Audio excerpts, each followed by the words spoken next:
Hello, Dr. Christie here. I'm going to be reviewing how to interpret your results of the bioimpedance analysis reading. But first I'm going to tell you a little bit about bioimpedance and what it is. So, bioimpedance analysis is a scientifically validated in-office test that we practitioners use to assess, one, body composition relating to body fat, lean body mass, and extracellular mass. So it divides it into three compartments, okay? Number two, total body hydration, and the percentage of fluids both inside and outside of the cells, which is actually the most important part of the test, and you'll find out why shortly. And thirdly, cellular capacitance, or your cell's ability to hold an electrical charge.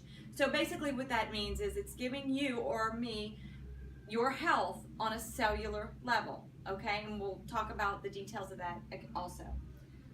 First of all, you should all have one of these.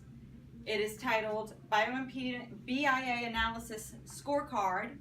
Now, unless you're getting an evaluation with me one-on-one, you can just disregard this scorecard part of the form, okay? And I'm going to go ahead and start reading down here and going over this form with you. So, number one, please remember that your results are generally a reflection of your cellular health and metabolism over the last couple of months, okay? So, last couple of months or so. You should always use your first test as a baseline for future improvement or to maintain current good health. So if your first reading, your numbers look really good and you're already super healthy, well, you just want to make sure you maintain that. If your numbers come back and you need some improvement, which usually is the case for everybody, I mean, even the healthiest of us, there's always room for improvement. And you want to use that first reading as a baseline to make sure your diet and exercise program is working, okay? Make sure that, we're losing body fat and not muscle, or make sure we're gaining muscle and not fat, and make sure we're losing some of the excess fluid we might have. But we'll get into the details shortly. Things such as recent acute illness, surgery, certain dental procedures such as having mercury fillings removed or anything extensive, or extreme physical activity such as marathons, long distance cycling, triathlons. All of these things can cause a mild to moderate shift in numbers. So just remember that when you get your results, or be sure to tell me that during your evaluation if that's what you do, okay? All right, so let's go over the one of the first things you're going to see, and that's the fluid and cellular analysis. So we're going to be looking at two things mainly. Actually, it's three, but these two to start, which is one, total body water, and then also intracellular water, which is the most important number you're going to get back. But one of the most valuable pieces of information gained by the BIA, and I'll be referring to bioimpedance analysis from here on out as BIA. So again, one of the most valuable pieces of information gained by BIA testing is the assessment of fluid analysis and distribution. Most people are aware of the importance of being properly hydrated, but achieving proper hydration is much more involved than just drinking plenty of water. And I get this all the time. I hear it all the time. Christy, I'm drinking 2-3 gallons of water a day. There's no way I'm dehydrated. You'll see how you can be, even if you're drinking plenty of water. Also, bear in mind that muscle, when hydrated, is about 73% water, whereas fat is around 10%. So just by having a higher muscle to fat ratio, you're going to be better hydrated, just from that one simple fact. There are two separate components of hydration that must be evaluated. One, total body hydration, or the total amount of fluids that your body is holding. And more importantly, what is termed the fluid shift, or how the fluid is distributed throughout the body. This is measured by looking at intracellular and extracellular fluid levels. So it's only two places that it can be. In fact, it's quite possible to be holding 5, 10, 15, or even more liters of fluid and still be underhydrated at a cellular level. So let's talk about total body water. Now, it's a good rule of thumb, general rule of thumb, to consume 1 ounce of water for every 2 pounds of body weight per day. Now, if you're somebody who's involved in heavy physical exercise, like some of you CrossFitters, or heavy manual labor, if you have a job that involves heavy manual labor, working out in the sun all day, things like that, then you're going to require more fluid. But just remember, when you increase your fluid intake, make sure that you're getting enough electrolytes in order for the fluid to be absorbed properly. Also, since muscle is 73% water, the more muscle mass that we have on our bodies, the better our total hydration will be. In other words, there's more storage space for that water with the more muscle that we have. Also, this is key, more is not necessarily better, as excessive water consumption can cause a depletion of electrolytes. And that's how, when we're drinking 2-3 gallons of water a day and not getting enough minerals, we can actually deplete our mineral status and dehydrate ourselves that way. So you can be drinking way too much water and still be dehydrated. So let's talk about intracellular water. Now, the most important number you're going to get back, and this is a percentage we're going to look at, okay? Intracellular water percentage. This indicates the nutrition status of the cell and is the most valuable number part of the BIA analysis. Water in the body is located in only 2 places, within the cells and outside the cells. Generally, an increase in intracellular water is associated with increases in anabolic activity, meaning muscle building. So anabolic activity is anabolic activity is associated with improved health.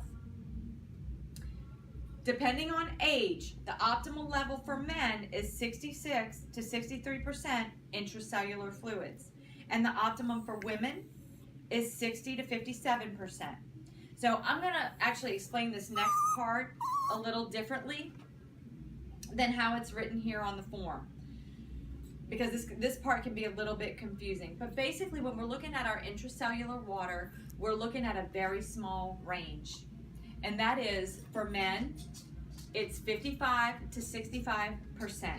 65 being optimal, meaning you're in good shape, and 55 being that implying that there is a very unhealthy fluid shift. We want to take a look at what's going on and make some changes, because that's not good. For women, the range is also very small. It's from 50 to 60%. 60% being optimal, you're in good shape. 50% meaning, hey, we have to make some changes because we have a very unhealthy fluid shift going on.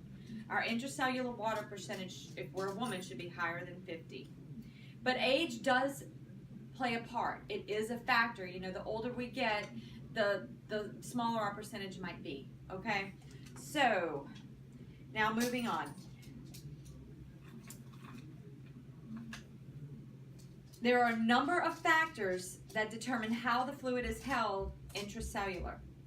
Some of these things, in other words, what drives intracellular water? What drives that number? What affects it? What do we do in our daily lives that changes that number? We need to know this, because if the numbers come back and they're not where they need to be, if they're lower than they need to be, we need to make some changes. Well, we need to know what to change.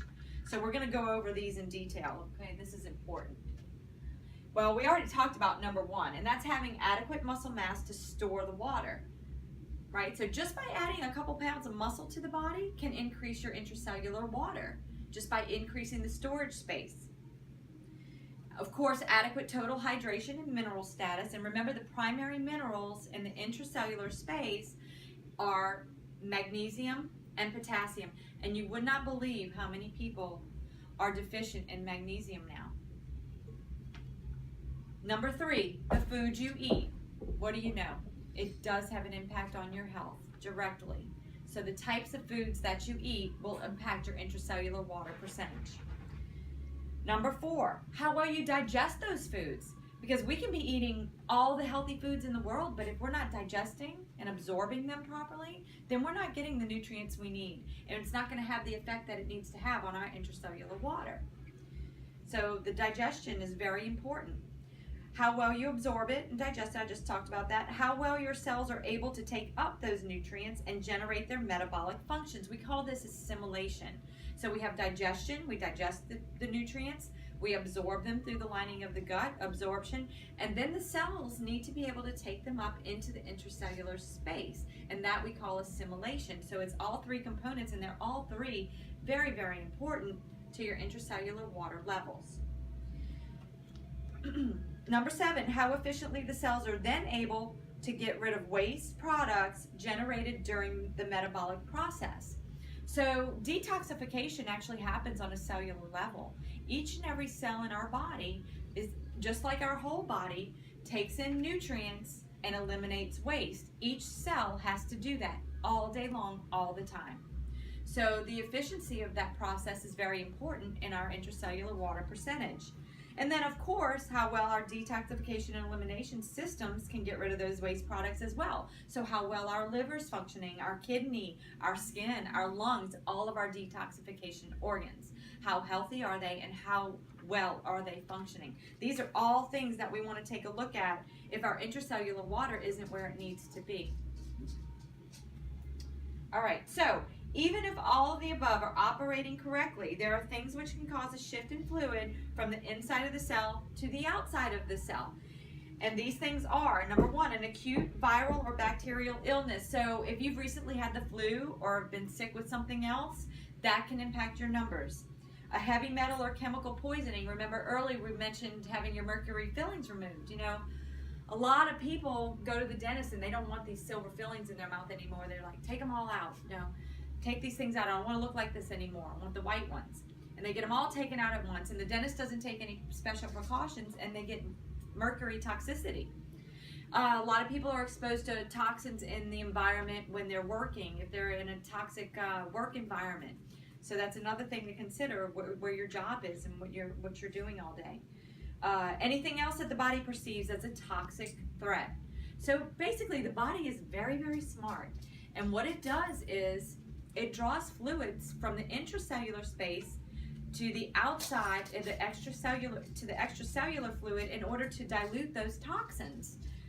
It's a defense mechanism. It's protecting itself. So your body's very, very smart. So all of these things can lower our intracellular water percentage.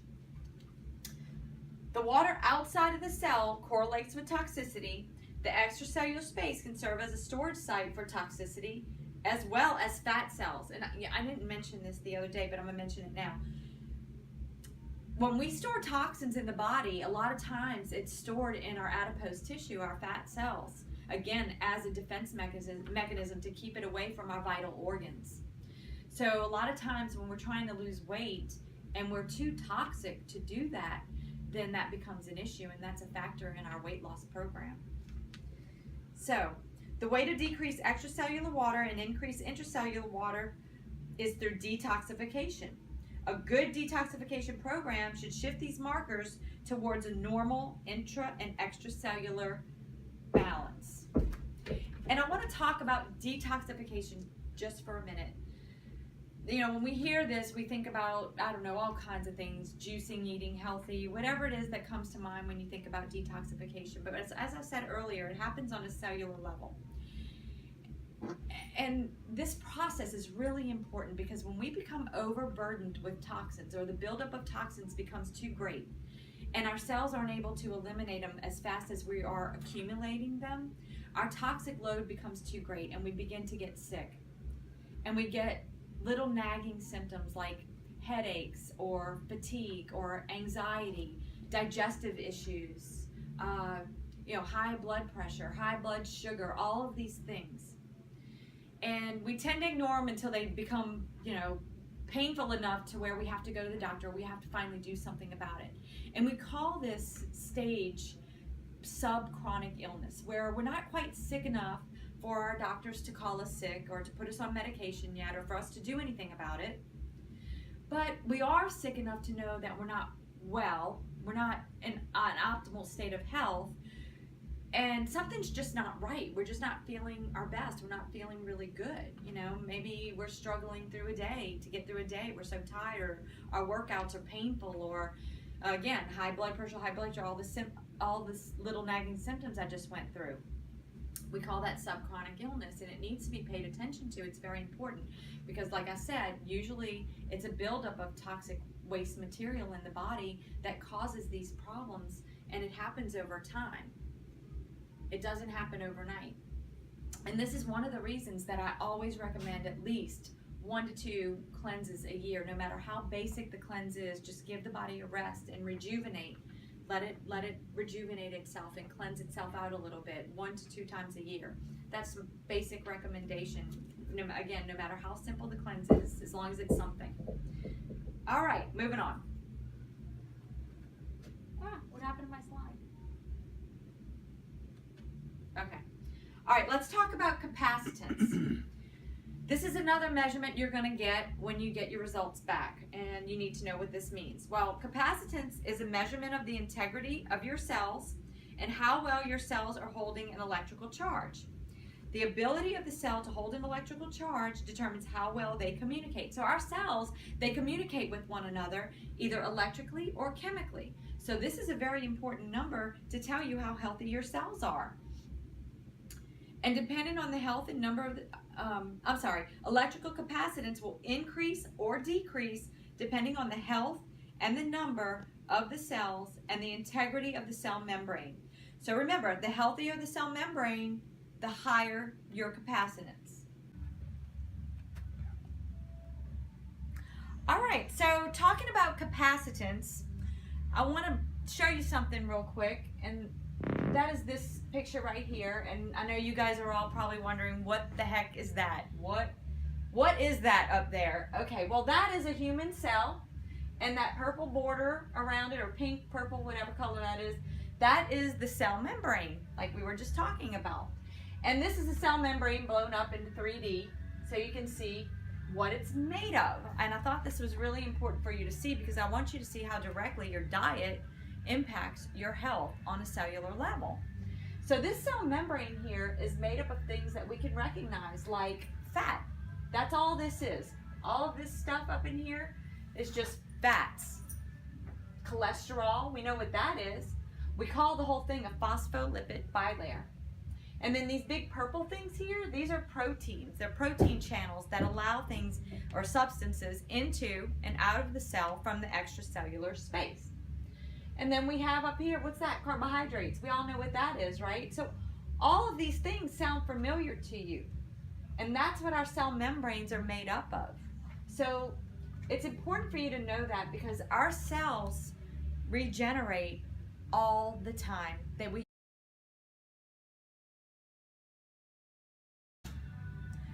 Okay, so why is this important? Why am I showing you this? Well, because every day our cells are constantly dying off and regenerating.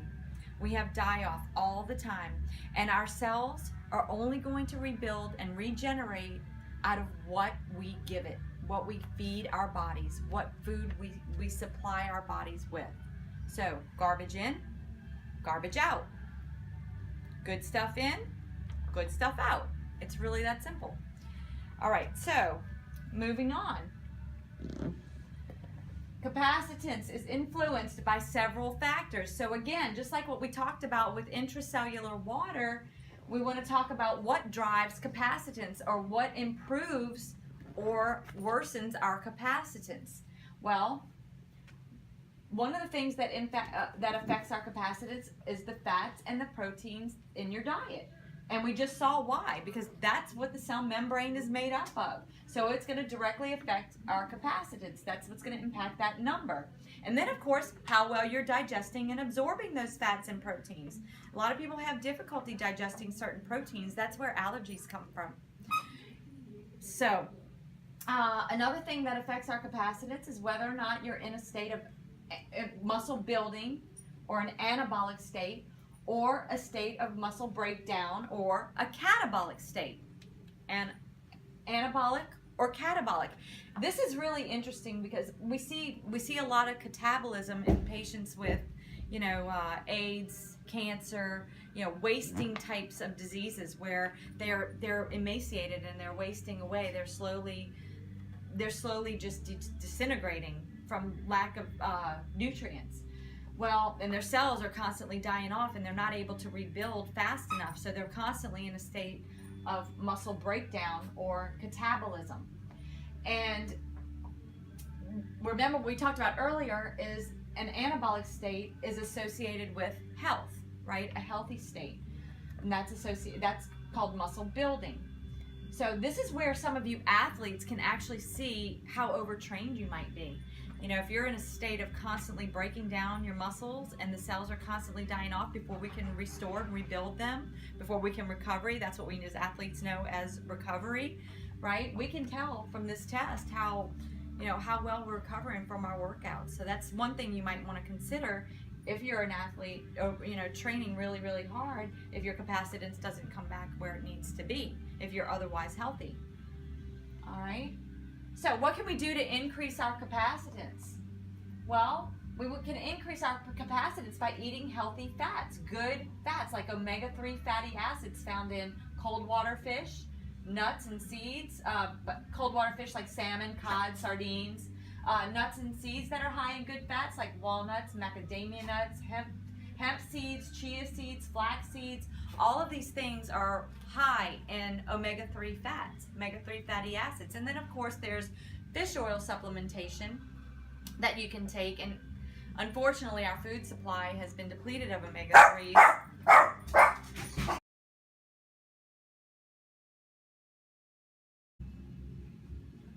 Okay, so what can adversely affect the health of the cell membrane?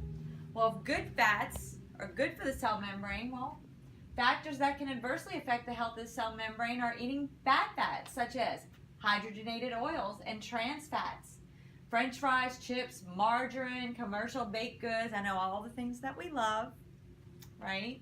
But, these things really do contain some bad stuff, and we want to stay away from it. So if your capacitance isn't where it needs to be, we want to consider how much of this we might be eating. I know a lot of us have heard about trans fats. It's been exposed. So I don't want you to think that it's no longer in the food just because it's been exposed. There's loopholes, and they get through that. It's still in the food. You have to really, really be careful with what you're putting into your body. And another word about that, one of the dangers of trans fats and margarines and all these things that we're talking about, what it does is it gets into that cell membrane and it takes up the space where the good fats are supposed to be. And when that happens, it makes the cell more rigid and less fluid and able to move around. And that's when we start to get things like clogged arteries and heart disease and other things of that nature. So, all right.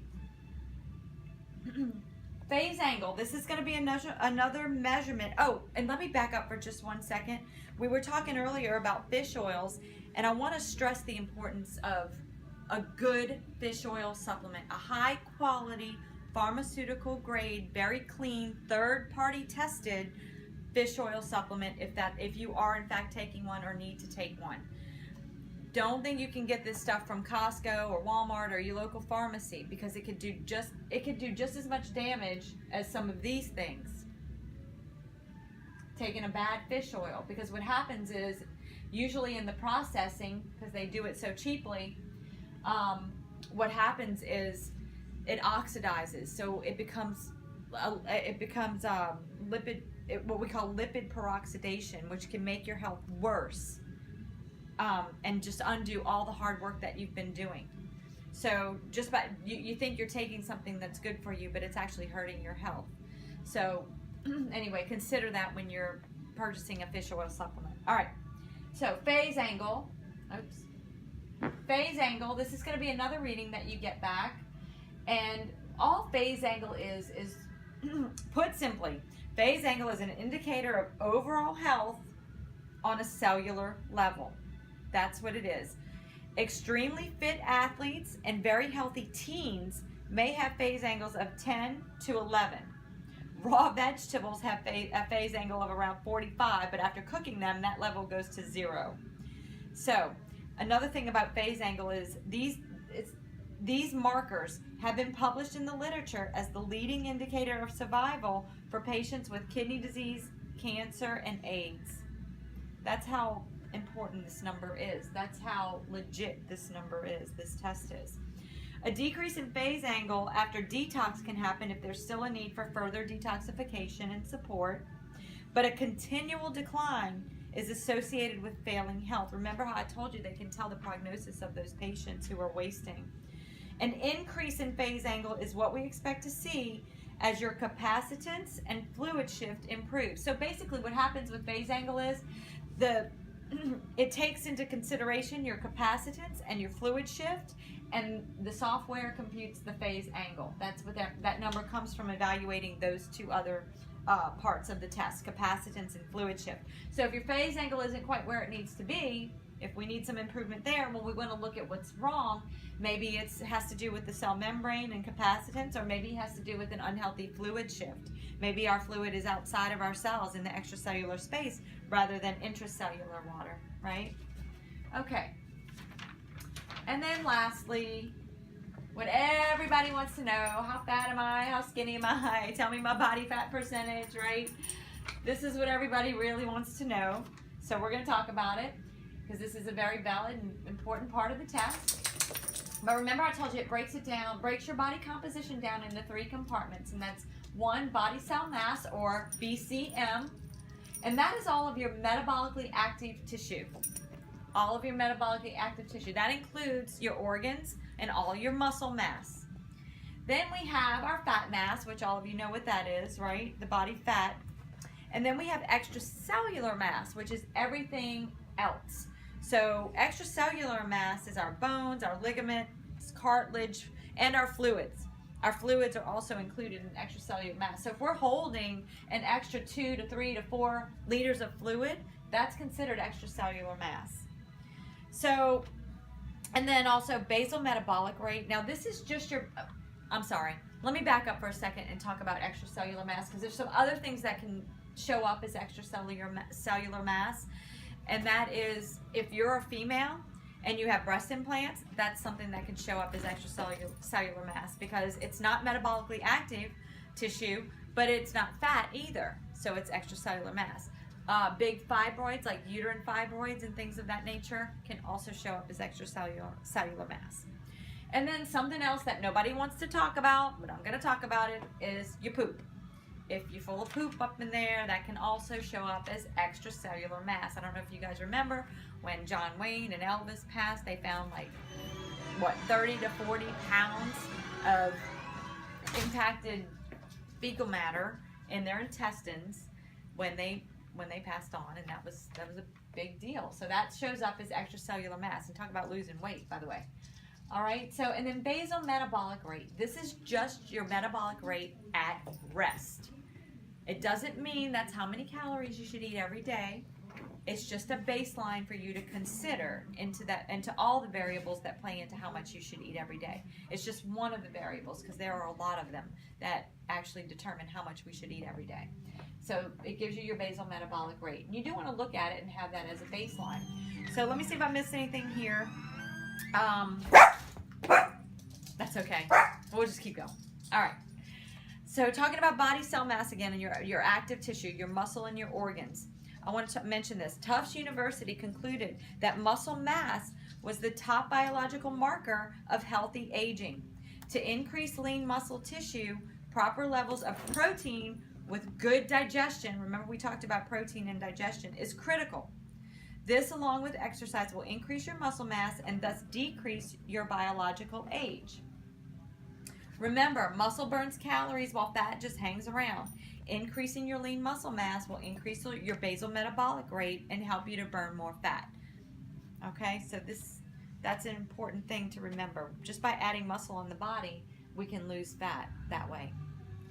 And then talking about percentage of body fat, your fat mass, this includes the intestinal fat between the organs also. So it's not like the caliper test where it just tests the fat between your skin and your muscle, your subcutaneous fat. This is all the fat in the body, your intramuscular fat, your fat that surrounds the organs. It's all the fat in the body, so it's actually much more accurate than any caliper. And then also want to mention this. Every time, oh, wait a second. It's interesting to note, here we go, that more and more skinny people are actually becoming high in body fat. This can be due to high glycemic carbohydrates in the diet, like bread, pasta, soda, high fructose corn syrup, white potatoes, rice, fruit juices, etc. Every time carbohydrates are consumed, insulin is released to force sugars out of the blood and into the cells. So the higher the total carbohydrates, the higher the glycemic index, the more insulin we have in our blood, which is very unhealthy, by the way. Insulin not only causes sugar to enter the cells, but also triggers the storage of fat. Eventually, many individuals develop insulin resistance or type 2 diabetes if this process goes on long enough. Okay, so I just want to mention that when we talk about fat mass. Now, one last thing that I want to mention is total scale weight is not as important as how the weight you carry is distributed in these 3 body compartments. You know, usually I tell my clients, just throw that scale away because it's so misleading. It doesn't really matter how much you weigh in total. I mean, it does. It matters. It's a variable. It's a factor.